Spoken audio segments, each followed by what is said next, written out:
Welcome! Today's topic is how to make a font for your comics or otherwise. Now you may ask yourself, why should I make a font of my own since there are so many freely available? A good question deserving of a good answer. You may be interested on how to make a font, or you might want a font more accustomed to your own personal taste.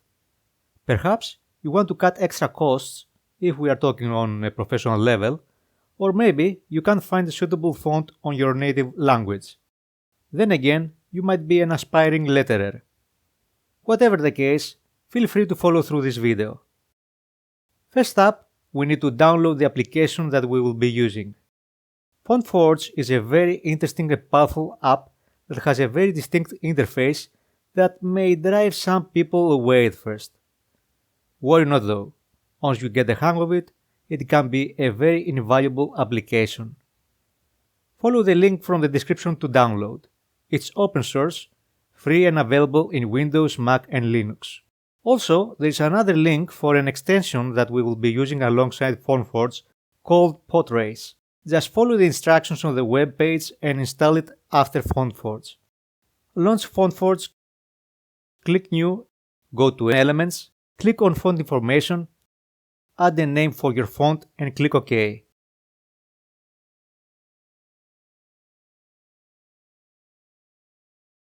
Just look at all these empty cells. They seem to go forever. Thankfully, we need only to fill enough to make a workable font. Let's click on the cell with a capital A on top. In this window, we get to see the borders where we may place our letter or glyph, as it's called. Just think all these cells as letters of an old press machine. On the left, there are a series of tools that you may use to create the glyph. Normally, creating a glyph takes a certain amount of effort and time using Bezier points.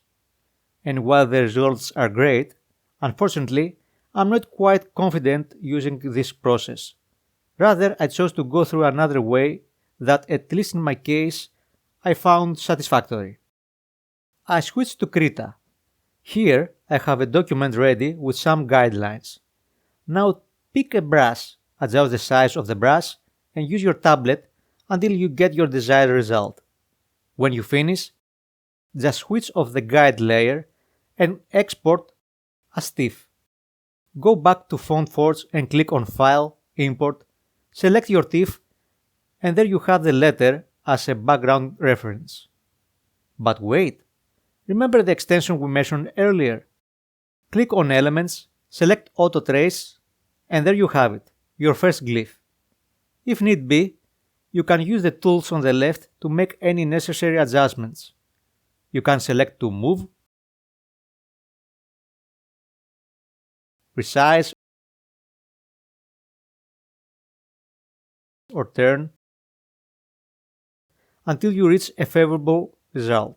A word of warning: keep the pixel size of the TIFF to no more than 1000 pixels.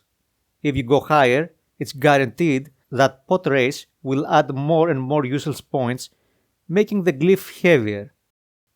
In my opinion, an ideal size will be around 600 to 1000 pixels. So, what's next besides repeating the same process until we fill all glyphs? Well, only a few things to polish our font. The metrics window provides an invaluable way to check the progress of our font. If you deem that there are more points to a glyph or to make it lighter, you may select your glyph, click on Elements, and then scroll to Simplify and Simplify to reduce points count. Selecting all your glyphs and then clicking on Auto Width on the metrics panel will allow you to automatically center all of your glyphs. Adding kerning will make a font's behavior more natural, so it's a good idea to add it to the mix.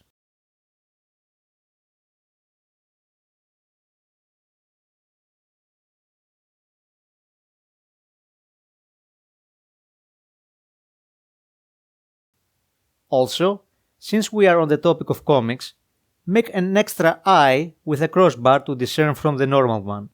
If making an uppercase coming font, just add it to the lowercase I or vice versa.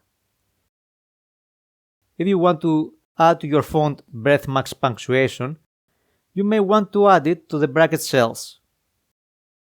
If you wish to make the font less repetitive when using the same letter, you can paste the same glyph to its vacant uppercase or lowercase, do some alterations, and there you have it. You have variety to make it look more natural and interesting. That was my take on how to make a font.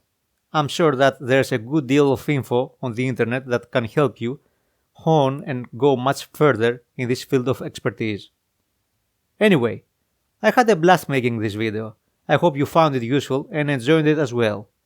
Feel free to comment. See you on the next video.